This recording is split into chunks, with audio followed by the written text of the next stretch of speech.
Post-completion OPT Part 1. What you need to know before applying for post-completion OPT. Post-completion optional practical training, known as post-OPT, is a benefit of the F1 status that authorizes off-campus employment in the student's major field of study and after the student's program completion date on the I-20. The completion date reported in SEVIS for international students at Stanford University is the degree conferral date of their last quarter of study. To be eligible for OPT, international students must 1. Be enrolled full-time for at least one academic year prior to the degree conferral date. 2. Be physically present in the U.S. 3. Be maintaining lawful status at the time of the application. 4. Intend to work in a field directly related to your major field of study. 5. Have not been endorsed for 1 year or more of full-time CPT. And 6. Have not already been issued 12 months of OPT at the same degree level. Students are eligible for up to 12 months of post-completion OPT work authorization, subtracting any months of OPT used under pre-completion OPT. The vast majority of students will not have used pre-completion OPT and instead save the entire 12 months of OPT for post-completion use. Students applying for post-OPT must apply to graduate, obtain an OPT-endorsed I-20 from the Bechtel International Center, and then apply by mail to USCIS. The post-OPT endorsement on the I-20 expires after 30 days. If USCIS does not receive your application within 30 days of the endorsement being made, USCIS will reject the application. Post-OPT applications cannot be mailed to USCIS earlier than 90 days before the degree conferral date, or USCIS will reject the application. The latest your application can be received by USCIS is the end of the 60-day grace period following degree conferral. The Bechtel International Center advises students to apply to USCIS as early as possible within the 90-day application period. Students planning to apply for post-completion OPT should note the following 9 items.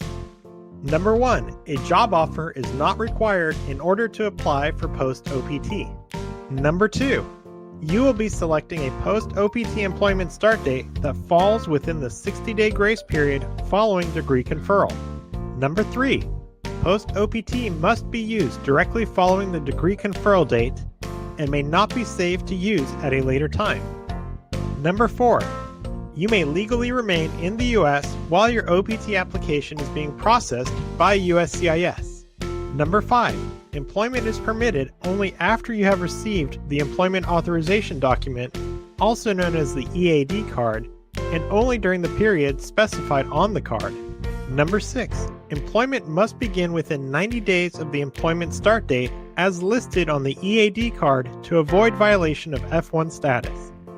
Number 7, employment must be directly related to the major field of study. Number 8, employment must be at least 20 hours a week and can be paid, unpaid, self-employment, a paid internship, or an unpaid internship in accordance with U.S. labor laws. And finally, number 9, multiple employers are permitted provided all employment is directly related to the major field of study. For PhD students, there is a special regulation that allows the continued submission of the post-OPT application while finishing the thesis. This usually occurs when PhD students submit the OPT application, but later realize that they will not be able to complete the program in that current quarter. However, this special regulation does impact assistantships, travel, and employment. PhD students in this situation will need to speak with an international student advisor to discuss their options. The Bechtel International Center advises that students do not travel internationally after degree conferral while the OPT application is pending with USCIS.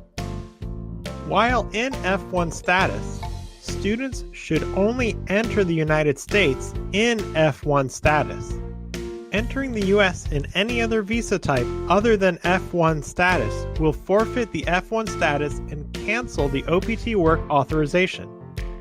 When traveling outside the U.S. while post-OPT is active, Please review the Bechtel website for the latest travel information, as well as the list of travel documents that you must carry with you. While you are on post-OPT, you must always travel with the EAD card in order to be able to re-enter the United States. You must also have a valid F1 visa. An expired visa can be renewed while on post-OPT. The Bechtel International Center advises that students renew their visas in their home country. The travel signature on the I-20 is only valid for 6 months while on post-OPT. Please make sure that the travel signature on the I-20 is valid before leaving the United States. Please be sure to view our other post-completion OPT videos for more detailed information about the application process and what you can expect after OPT approval.